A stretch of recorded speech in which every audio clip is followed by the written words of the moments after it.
Hello friends, welcome back to our channel.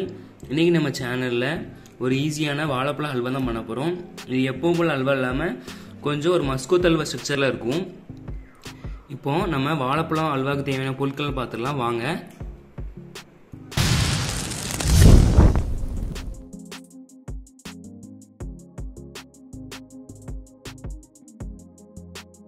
நான் ஹல்வா பண்ணதுக்கு நான் ஒரு 10 இருந்து ஒரு கொஞ்சம் நல்ல பழுத்த வாழைப்பழம் எடுத்திருக்கேன். அது கூடவே கொஞ்சமாக கேஷ்யூஸ் எடுத்திருக்கேன். அது கூடவே ஏலக்காய் கொஞ்சம் பொடி பண்ணது எடுத்திருக்கேன். ஒரு 250 கிராம் சுகர் எடுத்திருக்கிறேன். ஒரு 6லேருந்து 7 டீஸ்பூன் கீ தேவைப்படும். நல்லா கீ எடுத்திருக்கேன். இவ்வளோ தான் நம்மளோட வாழைப்பழம் அல்வாவுக்கு தேவையான பொருட்கள். வாங்க இப்போ நம்ம வாழைப்பழ அல்வா எப்படி பண்ணலாம்னு பார்க்கலாம். நம்ம இப்போ உரிச்சு வச்சுருக்க வாழைப்பழத்தை எடுத்துகிட்டு நல்லாவே மிக்சியில் நல்லா ஃபைன் பேஸ்ட்டாக அரைச்சி எடுத்துக்கலாம். நம்ம மிக்சரில் அவ்வளோத்தையும் போட்டு நல்லாவே ஃபைன் பேஸ்ட்டாக எடுத்துக்கலாம். இப்போ ஆட் பண்ணியாச்சு. நல்லாவே ஃபைன் பேஸ்ட்டாக அரைச்சிட்டு நான் உங்களுக்கு காமிக்கிறேன். இதே மாதிரி நல்ல ஃபைன் பேஸ்ட்டாக அரைச்சி எடுத்துக்கோங்க. இப்போ வாங்க நம்ம அல்வா எப்படி பண்ணலாம்னு பார்க்கலாம். நான் ஒரு கடையை வச்சுருக்கேன். நல்லாவே ஹீட் ஆகிட்டும். இது ஹீட் ஆனதுக்கப்புறம் ஒரு 4 டீஸ்பூன் நம்ம கீ ஆட் பண்ணிக்கலாம். கீ ஆட் பண்ணிட்டு நல்லாவே மெல்ட் ஆகட்டும் கீ. அதுக்கப்புறம் என்ன பண்ணலான்னு பார்க்கலாம். இப்போ ஒரு 4 டீஸ்பூன் நான் கீ ஆட் பண்ணியிருக்கேன். நல்லாவே மெல்ட் ஆகட்டும். நல்லாவே நெய் ஹீட் ஆகிட்டு நம்ம இப்போ அரைச்சி வச்சுருக்க வாழைப்பழம் பேஸ்ட் நம்ம ஆட் பண்ணிக்கலாம். இப்போ நம்ம அரைச்ச பேஸ்ட் நல்லாவே ஆட் பண்ணிட்டோம். நல்ல ஒரு 5 நிமிஷம் ஹை ஃப்ளேமில் வச்சு நல்லாவே மிக்ஸ் பண்ணி விடுங்க. நல்லாவே இந்த நெய் பிரிஞ்சு வரும். நல்லாவே மிக்ஸ் பண்ணி விடுங்க. இப்போ நான் ஆட் பண்ணி ஒரு 3 நிமிஷம் போல் ஆகுது. நல்லாவே பொலன்னு கொதிச்சிட்ருக்கு. இது நல்லாவே கொதித்து நல்லாவே கட்டியான ஒரு பேஸ்ட் மாதிரி வரட்டும். அதனாடி நல்லா ஹை ஃப்ளேம் வச்சு நல்லா கிண்டி விட்டுக்கிட்டே இருங்க. கொஞ்சம் கை வலிக்க தான் செய்யும். நல்லா பார்த்து நல்லா கிண்டி விட்டுக்கிட்டே இருங்க. நல்லா அடிகனமான பாத்திரம் எடுத்துக்கோங்க. இப்போ இந்த அளவுக்கு நல்லா கட்டியாக வந்தோடனே நம்ம எடுத்து வச்சுருக்க சுகரை கொஞ்சம் கொஞ்சமாக ஆட் பண்ணுங்கள்.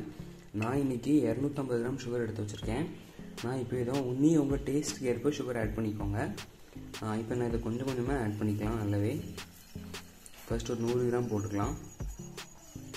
அதுக்கப்புறம் இனிப்பு எப்படி இருக்குன்னு பார்த்துட்டு நம்ம ஆட் பண்ணிக்கலாம். இப்போ இது நல்லாவே ஸ்லோ டு ஹை ஃப்ளேமில் வச்சு நல்லாவே மிக்ஸ் பண்ணி விடுங்க. இப்போ இதை நல்லா மிக்ஸ் பண்ணி விடும்போது கொஞ்சம் தண்ணியாக தான் பிரிஞ்சு போகும். திரும்பி அது கட்டியாக ஆகிரும். இப்போ இந்த மாதிரி நல்லாவே தண்ணி ஆகிரும். இதையும் அதே போல் நல்லா கைவிடாமல் மிக்ஸ் பண்ணிக்கிட்டே இருங்க ஸ்லோ டு ஹை ஃப்ளேமில் வச்சு. இப்போ நம்ம 250 கிராம் ஜீனி எடுத்து வச்சுருந்தோம். ஃபஸ்ட்டு கொஞ்சம் ஆட் பண்ணோம். இப்போ லாஸ்ட்டாக நம்ம எல்லாமே ஆட் பண்ணிடலாம். இப்போ ஆட் பண்ணிட்டு நல்லாவே ஸ்லோ ஃப்ளேமில் நல்லாவே மிக்ஸ் பண்ணி விடுங்க. நல்ல ரெஸ்ட் கொடுக்காதீங்க. நல்லாவே மிக்ஸ் பண்ணி விட்டுட்டே இருங்க. இப்போ நம்மளோட அல்வா இந்த லெவலில் இருக்குது பாருங்கள். ஓரளவு ஒட்டாமலே வந்துட்டுருக்கு பாத்திரத்தில். இந்த ஸ்டேஜில் நம்ம ஏலக்காய் பொடி ஆட் பண்ணிக்கலாம். இப்போ நம்ம ஒரு 1/2 டீஸ்பூன் ஏலக்காய் பொடி ஆட் பண்ணிக்கலாம். நான் இதை சுகரோட சேர்த்து மிக்ஸ் பண்ணி வச்சேன். கிரைண்டரில் ஒரு அரைச்சி வச்சுருக்கேன். இப்போ இதை நல்லாவே மிக்ஸ் பண்ணி விடுவோம். இப்போ இந்த அளவுக்கு வந்திருக்கு. இன்னுமே நல்ல ஒரு கண்ணாடி போல் வரட்டும். நல்லாவே மிக்ஸ் பண்ணி விட்டுட்டே இருப்போம். பாருங்கள் ஓரளவு நல்லாவே நெய் பிரிஞ்சு வெளியே தெரியுது பாருங்கள். இன்னும் ஒரு 5 நிமிஷம் நல்லாவே மிக்ஸ் பண்ணி விட்டுட்டே இருப்போம். இப்போ நல்லாவே 5 நிமிஷம் போல் ஆகிட்டு நம்ம அல்வா நல்லாவே ரெடி ஆகிட்டுருக்கு. இது அப்படியே ஒரு சைடில் நல்லாவே ரெடி ஆகட்டும். நம்ம இப்போ தனியாக ஒரு பாத்திரத்தில் நல்லாவே கீ தடவி அப்ளை பண்ணி வச்சுக்கலாம். அல்வா ட்ரான்ஸ்ஃபர் பண்ணதுக்கு நல்லாவே கீ அப்ளை பண்ணி வச்சிட்டோம். இது அப்படியே ஒரு சைடாகவே இருக்கட்டும். இப்போ இது கூடவே நான் ஒரு கொஞ்சம் 20 போல் முந்திரி நல்லாவே ஃபைன் சாப் பண்ணி வச்சுருக்கேன். இதையும் நம்ம உள்ளே ஆட் பண்ணிக்கலாம். இப்போ ஆட் பண்ணிட்டு நல்லாவே மிக்ஸ் பண்ணி விட்டுக்கோங்க. இப்போ நம்மளோட அல்வா நல்லாவே கம்ப்ளீட்டாக ரெடி ஆகிட்டு பாருங்கள். எந்த அளவு நெய் வெளியே அப்படி கக்குதுன்னு பாருங்கள். இந்த அளவு கரெக்டான ஸ்டேஜ் அல்வா ரெடியான பக்குவோம். இப்போ நம்ம கீ தடவிக்க பாத்திரத்தில் நம்ம அல்வா அப்படியே ட்ரான்ஸ்ஃபர் பண்ணிடலாம். அப்படி மாற்றிடலாம். ஃபுல்லாகவே அப்படி மாற்றிட்டு காமிக்கணும். பாருங்கள் எந்த அளவுக்கு சூப்பராக இருக்குன்ட்டு. நம்ம அல்வாவை நல்லாவே ட்ரான்ஸ்ஃபர் பண்ணுறோம். இது அப்படியே நல்லாவே ஒரு ப்ரெஸ் பண்ணி விட்டு ஓரளவுக்கு நம்ம செட் பண்ணி விட்டுடலாம். நான் செட் பண்ணிட்டு வந்து காமிக்கிறேன். இது அப்படியே ஒரு 1 ஹவர் அப்படியே இருக்கட்டும். அப்படி டோட்டலாகவே அதோட சூடெல்லாம் கம்மியாகட்டும். ஃப்ரிட்ஜில் வச்சுருந்தா ஒரு 1/2 ஹவரில் ரெடி ஆயிரும். நான் வெளியே இருந்துச்சுன்னா ஒரு 1 ஹவர் ஆகும் நல்லாவே செட் ஆகிறதுக்கு. இது நல்லாவே செட் ஆன அப்புறம் நான் உங்களுக்கு காமிக்கிறேன். அதுக்கப்புறம் நம்ம கட் பண்ணலாம், பீஸ் போடலாம். இப்போ நம்ம அல்வா நல்லாவே கூல் ஆகிட்டு இது அப்படி சாஃப்டாகவே இருக்காது. இது ஒரு மஸ்கோத் அல்வா ஸ்ட்ரக்சரில் இருக்கும். இப்போ நம்ம அப்படி திருப்பி போட்டு நல்லாவே நம்ம கட் பண்ணிடலாம். இப்போ நம்மளோட அல்வாவை அப்படியே ட்ரான்ஸ்ஃபர் பண்ணியாச்சு. இப்போது நல்லாவே நம்ம பீஸ் போடலாம்.